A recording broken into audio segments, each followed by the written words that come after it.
Sa ngayon po, pagkakaalam ko, sa balita ay parang lalo't na involved ang estudyante ay parang ah, ito lang po isa ito sa pinaka-worst na nangyari na kung saan ay akala mo yung estudyante nanonood lang ng or nasa pelikula lang na nag-open fire.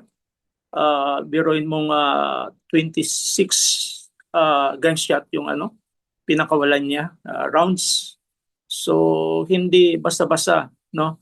So maliban dito kung sakuna lang sa eskwelahan, mayroon po tayong naitala noon na balita tungkol dito na involved yung kabataan noon pero hindi naman estudyante yung involved or suspect sa pagpatay noong time na yon.